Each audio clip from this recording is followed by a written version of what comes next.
Umani ng batikos ang naging pahayag ni Senator Tito Soto kaugnay ng pagiging solo parent ni DSWD Secretary Judith Taguiwalo. Naungkat din sa confirmation hearing ni Taguiwalo ang nakaraan niya bilang dating miyembro ng CPP-NPA. May report si Mark Salazar.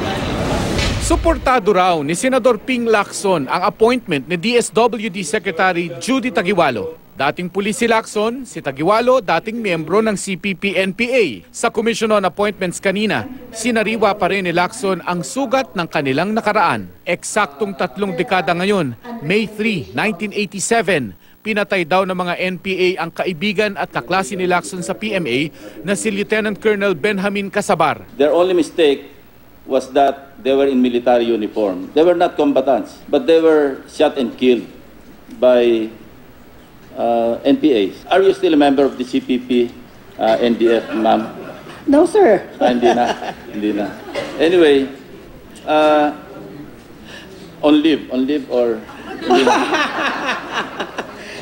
So I'm a member of the cabinet. I'm a member of the Alliance of Concerned Teachers. Tinanong ni Lacson si Taguiwalo, naniniwala pa rin ba siya sa armadong pakikibaka laban sa isang inihalal na gobyerno? I was a student activist during the first quarter storm, okay? We were holding a rally in front of Congress and we were brutally dispersed. And I've seen how my colleagues were hurt, you know?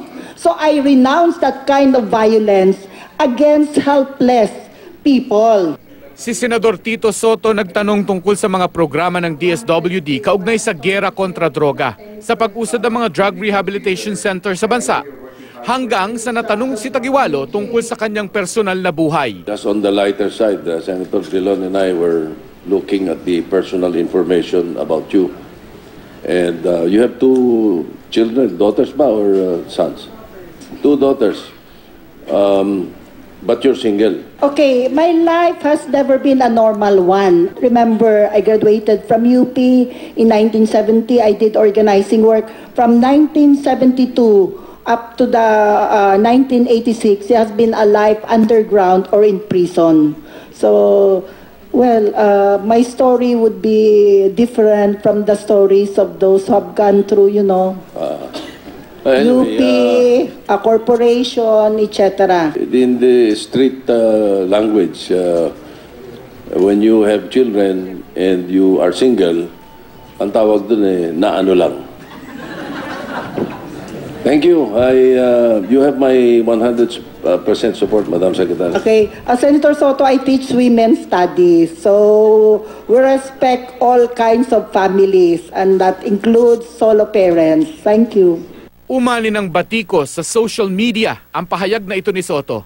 Nag-trending agad si Senator Soto sa Twitter Philippines. Hindi raw dapat ginagawang katatawanan o kahihiyan ang isang babaeng piniling maging solo parent. Sabi naman ni Supreme Court Associate Justice Marvic Leonen na walang mali sa pagiging solo parent. Ito raw ay isang marangal at matapang na desisyon. Ayon naman sa Gabriela Women's Party List, nakakainsulto ang pahayag ng senador sa mga solo parent na mag-isang bumuhay at nagpakahirap sa mga anak nila. Dapat raw mag-public apology si Soto sa pahayag niyang ito. Kinahapunan, agad na humingi ng paumanhin si Soto. The last person who will disrespect a woman or an unmarried woman will be myself because I have a daughter with 2 who's not married and have 2 sons. Ano, my mother is one of the founders of the women's rights movement. She was president emerita of the Kababayang Racialista. So I don't think they should expect me to disrespect anyone, especially a woman. So, but if ever ganun ang dating sa kanila, then I apologize. Although it was a joke, and I do apologize if they are offended, in the CA, anything under the sun can be asked about any nominee. Just as a reminder. Mark Salazar, GMA News.